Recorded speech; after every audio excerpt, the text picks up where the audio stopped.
A paz do Senhor, meus irmãos, seja muito bem-vindo ao Papo com Deus. Eu sou o Max e hoje eu quero guiar você por esse novo estudo, a escada de Jacó. Vamos entender esse contexto lá de Gênesis para a gente trazer para os nossos dias, ok? Eu quero mostrar para você, os fatos que aconteceram ali em Gênesis com Jacó e também quero trazer isso para o nosso contexto, amém? Se você é novo no canal, eu quero pedir um favor para você. Se inscreve aqui embaixo no nosso YouTube, você vai nos abençoar. Eu sempre falo que nós somos as sementes que Deus vai usar para abençoar a nossa geração. Então, ei, você é a semente. Se nós temos abençoado o seu trabalho, abençoa a gente também, se inscreve aqui, assina o sininho aqui para receber as notificações. E no final desse vídeo, se você gostar e ele for relevante para você, pega ele e manda para outras pessoas. Vamos edificar o corpo de Cristo, amém? Queremos edificar uma morada para o Pai na eternidade. E você pode fazer parte desse trabalho com a gente, amém? Deus abençoe, bora lá para o estudo. Então vamos lá, para a gente começar esse estudo aqui, eu quero começar lendo com vocês Gênesis 28, 10 ao 17, tá bom? Diz o seguinte: partiu Jacó de Berseba e seguiu para Harã. Tendo chegado a certo lugar, ali passou a noite, pois já era sol posto. Tomou uma das pedras do lugar, fê-la como travesseiro e se deitou, ali mesmo para dormir. E ali sonhou. Eis posta na terra uma escada cujo topo atingia os céus, e os anjos de Deus subiam e desciam por essa escada. Perto dele estava o Senhor e lhe disse: Eu sou o Senhor, Deus de Abraão, teu pai, e Deus de Isaque. A terra em que agora estás deitado, eu te darei a ti por descendência. A tua descendência será como o pó da terra, estender-se-á para o ocidente e para o oriente, para o norte e para o sul. Em ti e a tua descendência serão abençoadas todas as famílias da terra. Eis que eu estou contigo e te guardarei por onde queres que fores, e te farei voltar a esta terra, porque não te desampararei, até cumprir aquilo que eu hei referido. Despertando então Jacó do sono, disse: Na verdade, o Senhor está nesse lugar, e eu não sabia. E temendo disse: Quão temível é esse lugar! É a casa de Deus, a portas do céu. Casa de Deus, ali no hebraico, significa Beit El, ou Betel, né? Beit El significa casa de Deus. Então, assim, Jacó está dizendo que aquele local que ele teve o sonho é comparado com a casa de Deus. E nós vemos uma promessa que o Senhor faz para ele: olha, eu vou abençoar você, você vai se expandir por toda a terra. Então a gente já percebe, o plano divino de Deus para abençoar todas as famílias da terra. Através da promessa que Deus fez a Abraão, começou em Isaque, agora no seu filho Jacó, a gente percebe que Deus vai estendendo, vai abrindo as suas tendas para abençoar todas as famílias da terra. E o que eu vejo assim de maravilhoso nesse local é a conexão que essa palavra Betel tem se a gente trouxer ela para o Novo Testamento. Então, uma coisa que é legal da gente contar nesse contexto é que Jacó, ele pega essa pedra, ele unge essa pedra, e fala aqui, esse local é a casa de Deus. Você vai ver essa parte, tá lá em Gênesis 28, do 18. Tendo levantado Jacó cedo de madrugada, tomou a pedra que havia posto como travesseiro, na sua cabeça, ele erigiu uma coluna, ou seja, ele fez ali um altar, sobre o topo, e aí ele deitou azeite nela. Ele abençoou aquela pedra.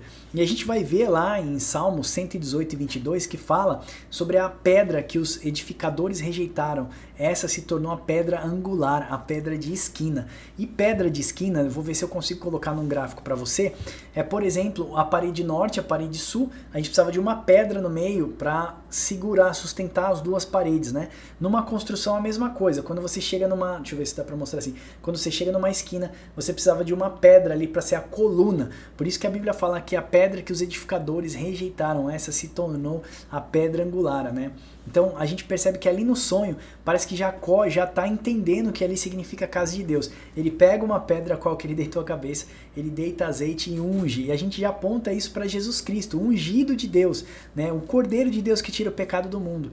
Cristo é o cabeça do corpo, que é a igreja, e Cristo é ungido. E se a cabeça é ungida, então todo o seu corpo terá a mesma unção. Então a gente já começa a fazer essas conexões. Em Atos 4:11, no discurso ali de Pedro, você vai ver que Pedro fala ele está discursando ali para 4.000 homens, ele fala da pedra que os edificadores rejeitaram também. Então assim, tem uma conexão incrível, né? E aí eu quero ler com você, para contextualizar essa escada de Jacó, com a passagem lá em João 1,49, quando Jesus encontra Natanael. Quer ver? Olha só que legal. Deixa eu pegar aqui minha Bíblia. João 1, 49 ou 51. Olha que incrível essa revelação. Então exclamou Natanael: Mestre, tu és filho de Deus, tu és rei de Israel. Ao que Jesus lhe respondeu: Por que te disse que te vi debaixo da figueira? Você crê? Pois maiores coisas do que esta você ainda vai ver. E acrescentou: em verdade vos digo que vereis o céu aberto e os anjos de Deus subindo e descendo sobre o Filho do Homem. Jesus falou: você está todo aí magnificado, né? Porque você viu, que você sabe que eu vi você deitado debaixo da figueira, mas eu vou dizer para você que você vai ver coisas maiores. Você ainda vai ver o quê? Anjos de Deus subindo e descendo sobre o Filho do Homem. Dá uma pausa aí e vamos voltar para a escada de Jacó.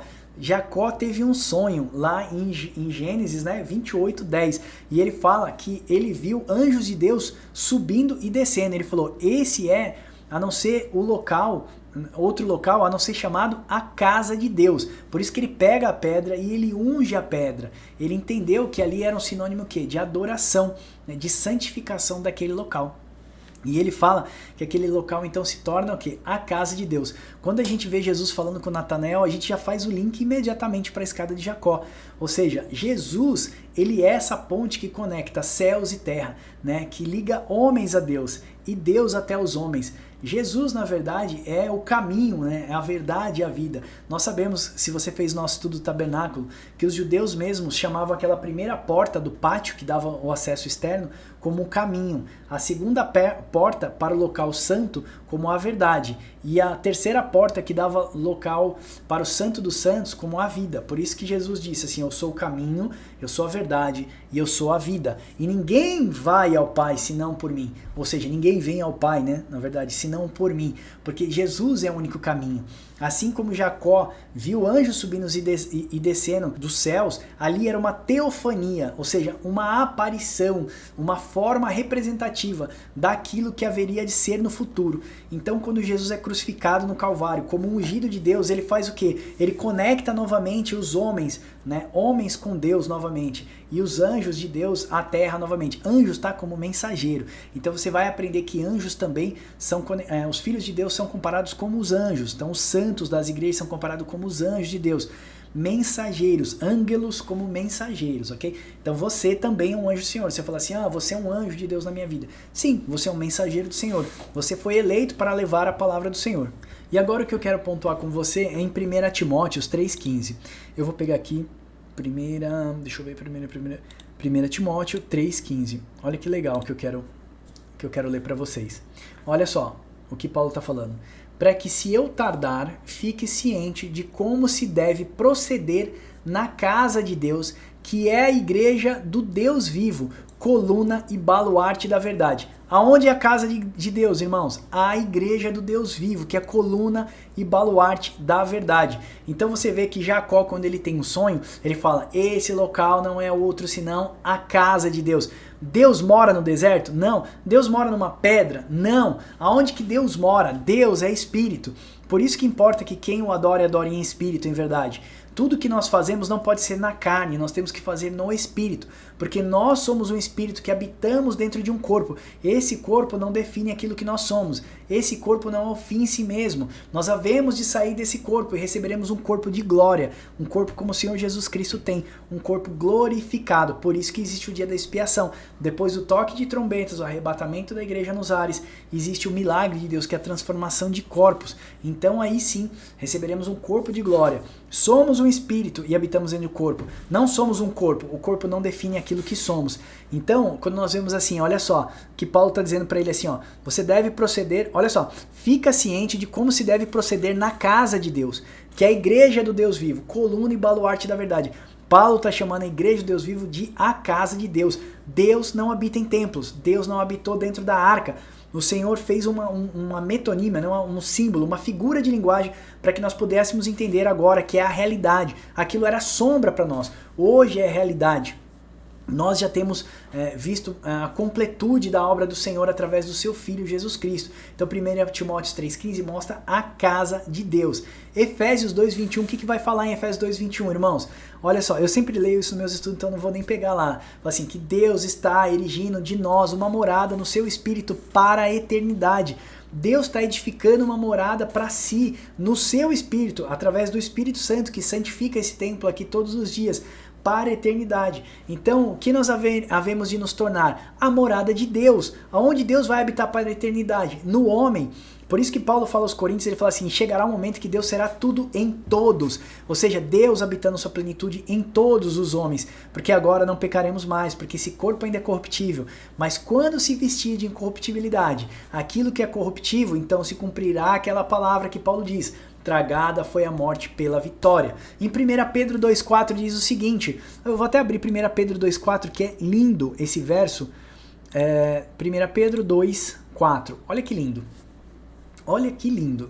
Chegando-vos para ele, a pedra que vive, está falando de Jesus Cristo, a pedra que vive, a pedra angular, a pedra de esquina, a pedra que os construtores rejeitaram.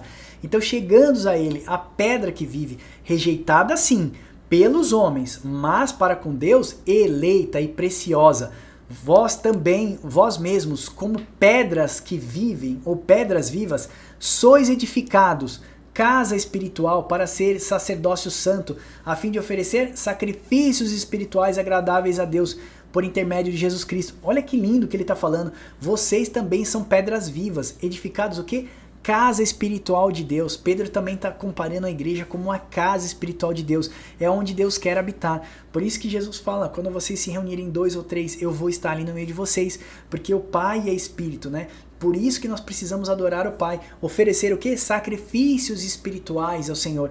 Então, irmãos, a Nova Jerusalém é espiritual. Os sacrifícios que a gente oferece para Deus é espiritual. Nós somos um ser que é espiritual. O nosso Pai, o nosso Criador, que é a nossa imagem e semelhança, é espiritual. Deus vai morar na sua igreja. O seu Espírito vai reinar em plenitude em toda a igreja. Devemos entender que nós precisamos separar o nosso templo, o nosso corpo como o templo do Espírito Santo. Se tem algo que eu posso dizer para você da escada de Jacó entenda que Deus, através do seu Filho, sendo essa escada que une Deus aos homens novamente, o Senhor conectou os homens novamente a Deus. Éramos escravos do pecado, estávamos estranhos às promessas do Senhor, né?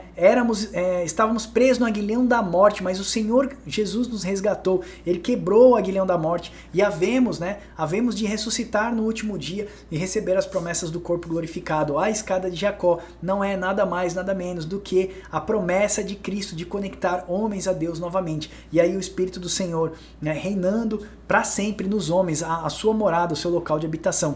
Vamos lá, em Apocalipse, não, eu quero ler 1 Coríntios 15, 28 também. Olha a chuva de versículos que a gente sempre dá nos nossos estudos para você ver como é riquíssimo e você pode se edificar. 1 Coríntios 15, 28. Quando, porém, todas as coisas lhe estiverem sujeitas, está falando do reino de Cristo, tá? Paulo está falando aos Coríntios. Quando todas as coisas estiverem sujeitas a quem? A Cristo. Lhe estiverem sujeitas, então o próprio Filho também se sujeitará àquele que todas as coisas lhe sujeitou, para que Deus seja tudo em todos, ou seja, então a plenitude do Espírito Santo de Deus, a plenitude do Senhor será tudo em todos. E esse dia maravilhoso, a gente aguarda isso ansiosamente, né? Judeus e gentios agora edificados, né, como casa espiritual, de um sacerdote espiritual, de um corpo, né, unificado, unidade do corpo de Cristo que é espiritual. Isso é lindo. Colossenses 3:11, como eu falo, a chuva de versículos para abençoar a nossa vida. Então vamos lá, Colossenses 3:11. É isso mesmo? Colossenses 3:11. Olha que lindo. No qual não pode haver grego, nem judeu, circuncisão, nem circunciso, nem bárbaro, nem cita, escravo, livre, porém Cristo é tudo em todos. O que Paulo está falando? Do muro de separação que tinha entre judeus e gentios. Agora na cruz de Cristo fomos todos aproximados num único corpo espiritual. Por isso que se a mão está doente, a gente sente. Eu operei o joelho, né? Já estou praticamente 4 meses de molho, então eu sinto, sabe? Meu corpo inteiro sente, porque meu joelho não anda, porque meu joelho caía, meu joelho enfraquecido, fazendo fisioterapia, todo o meu corpo sente. Aí eu falo, moço, mas por que eu tô com dor na coxa? Por que eu tô com dor na outra perna? Por causa do desequilíbrio do seu corpo. Todo o seu corpo vai sentir, ela falou. Somos participantes de um corpo espiritual. E agora, irmãos, não tem mais dicotomia, não tem mais dispensacionalismo, não tem essa tratativa de judeus e gentios. Somos todos um em Cristo Jesus, porque o Senhor amparou a todos e trouxe todos no seu corpo. Olha só, em Apocalipse 21, para mim é o meu versículo principal da Bíblia, eu amo muito esse versículo que fala da Nova Jerusalém. Então veio um dos 7 anjos, que tinha 7 taças, cheias dos últimos 7 flagelos, e falou comigo dizendo, vem, mostrar-te-ei a noiva, a esposa do Cordeiro. Olha o que o anjo está falando para João. Vem, eu vou te mostrar a esposa do Cordeiro, a noiva do Cordeiro. E ele me transportou em espírito até um grande e elevado montanha e me mostrou a cidade santa, a Jerusalém, que descia do céu da parte de Deus. Ué, é noiva? Ela é a igreja ou ela é a Nova Jerusalém? Então você percebe aqui que a Nova Jerusalém, ela é a cidade santa. A Nova Jerusalém é a igreja do Senhor. A noiva é a Nova Jerusalém. O que haveremos de nos tornar? A igreja, a Nova Jerusalém do Senhor. A igreja vai se tornar a Nova Jerusalém. O povo santo vai se tornar numa cidade onde Deus vai habitar. Não, é impossível. Não, você não vai morar numa cidade quadrada. A gente já fez alguns estudos referentes a isso aqui. Você é a cidade da qual Deus vai habitar. Sabe por quê? Deixa eu ler para você o dicionário de Oxford Language, tá bom? Oxford americana, eu peguei aqui da Universidade de Oxford, dicionário da universidade. Olha o que diz, cidade é a aglomeração de um povo, cidade é a aglomeração de um povo, ou aglomeração humana. Por metonímia, ou seja, por símbolo de figura, linguagem, o que significa cidade? A população ou o povo. Ou seja, irmãos, o que é uma cidade? É a aglomeração de um povo. Se não, irmãos, são só construções, são só prédios, são só paredes. Então, cidade é definida pela aglomeração de um povo num local, numa geolocalização, por exemplo. Então, o que é a Nova Jerusalém? É a aglomeração de um povo. Então Deus vai habitar na Nova Jerusalém, a Bíblia fala que o trono de Deus vai descer na Nova Jerusalém, que Jesus vai governar de lá. Sim, o Senhor governará de dentro de nós. Havemos de nos tornar na Nova Jerusalém. O anjo está dizendo, você quer ver a igreja? Você quer ver a esposa, a noiva do Cordeiro? Sim, eu quero ver. Ele me transportou a um alto cume e eu vi o quê? A cidade santa, a Jerusalém que descia do céu da parte de Deus. Ei, igreja, você é a Nova Jerusalém, você é a noiva do Senhor, você é a morada do Pai para a eternidade. 1 Pedro fala, Deus está edificando de nós uma morada para a eternidade. Efésios também fala que Deus está edificando uma morada para si, no seu espírito, para a eternidade. O que havemos de nos tornar? A morada de Deus para sempre. Colossenses fala que Deus será tudo em nós. Timóteo está dizendo, explicando, Paulo está falando para Timóteo, olha Timóteo, cuidado, né, com a morada, com a casa de Deus, cuida da casa de Deus, que é a igreja santa do Senhor. Nós sabemos que a igreja é a morada de Deus para a eternidade. A igreja é o plano de Deus para se tornar uma cidade em onde o Senhor vai governar povos, línguas e nações. 1 Coríntios 2, por que isso é difícil, Max, às vezes entrar na cabeça das pessoas? Porque criou-se uma teologia, né, muito humana, uma teologia muito do homem, então fica difícil do homem entender. Paulo fala isso em 1 Coríntios 2,14. Ora, o homem natural não aceita as coisas que é do Espírito, porque eles são loucura, e ele não pode entendê-las, porque se ele não as discerne espiritualmente. Então olha só, por que o homem não consegue entender as coisas do Espírito? Porque para ele são loucuras, porque ele não consegue discernir espiritualmente. 1 Coríntios 3,2, também vai falar isso, 1 Coríntios 3,2, olha só o que ele vai falar. Leite eu dei para vocês de beber, eu não pude dar alimento sólido, sabe por quê? Porque vocês ainda não podem suportar, nem agora vocês podem, porque vocês ainda são carnais. Paulo vai lá, ele levanta, ele ergue a igreja em Corintos, passa um tempo lá, depois ele sai e vai edificar outras igrejas. E quando ele volta depois de vários anos, a igreja ainda é carnal. Ele fala, quando eu vim aqui, eu dei leite para vocês, volto aqui novamente, eu tenho que dar o quê para você? Leite, porque alimento sólido vocês não podem suportar. Sabe por quê? Porque vocês ainda são carnais. Então é difícil para o homem carnal entender as coisas que só discernem espiritualmente. 1 Coríntios 2,14. Então, irmãos, nós somos um espírito e habitamos dentro desse corpo, que é o nosso corpo. Ele é uma morada provisória. Então, irmãos, cuide do seu corpo hoje, santifique o seu corpo hoje, né? para que o Espírito Santo do Senhor possa habitar em nós, fazer o seu selo do Espírito Santo, para que um dia havemos de habitar na morada do Pai, havemos habitar com o Pai para sempre, né? Sejamos a morada do Pai para a eternidade. Paulo fala isso lá para Timóteo, ele fala, olha, cuide da igreja do Senhor, porque ela é a morada, ela é a habitação do Senhor, ela é baluarte da verdade de Deus na terra. É isso que eu queria fazer, esse estudo que eu queria fazer com vocês, falar um pouquinho sobre a escada de Jacó. Ela nada mais é do que uma sombra, né? Uma sombra que apontava para a realidade que é Cristo, conectando homens a Deus novamente. Por isso que você vai ver anjos subindo e descendo sobre o Filho do Homem. Então nós havemos de ter um corpo glorificado como o Senhor Jesus Cristo. E Deus agora, através de Jesus, resgatando o homem novamente, que era o plano original, e governando a terra. A governança foi dada ao homem, o diabo tirou isso lá com a serpente. Jesus veio, tomou a chave do diabo, até a chave da morte da mão dele, está sobre as mãos de Jesus. E havemos de ser cura para as nações. Você vai ver que a árvore da vida, que está no centro da Nova Jerusalém, que é o povo santo, as suas folhas são de cura para as nações.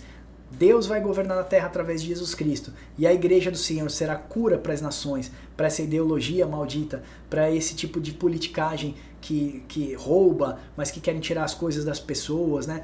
Para todo esse sistema mundano, essa grande Babilônia que se formou nos nossos dias. Amém? Eu vou deixar o e-book para você fazer download aqui na descrição desse vídeo. Se esse vídeo te abençoou, por favor, seja as sementes que Deus vai usar para abençoar a nossa geração. Pega esse vídeo e manda para a galera. Se eu te abençoei, me ajuda também, me abençoa. Pega esse vídeo, coloca nos grupos de transmissão aí que você tem da igreja, na escola bíblica dominical, para os seus amigos, familiares, me abençoa também. E se foi relevante para você, dá um like aqui embaixo também, e a gente pode continuar batendo um bom papo se você quiser nesses comentários, tá bom? Na descrição do vídeo tá aqui para você fazer download do e-book. Não esquece que lá no nosso site tá cheio de cursos e mais de 120 e-books. Todo o nosso trabalho é gratuito. Eu não canso de falar que o Papo com Deus é um ministério evangelístico que visa edificar o corpo de Cristo e servir as igrejas. Nós não temos pretensão de ser igreja, nós estamos aqui para servir você, pastor. Estamos aqui para edificar a vida dos membros da igreja. Amém? Deus abençoe você e até o próximo Papo com Deus.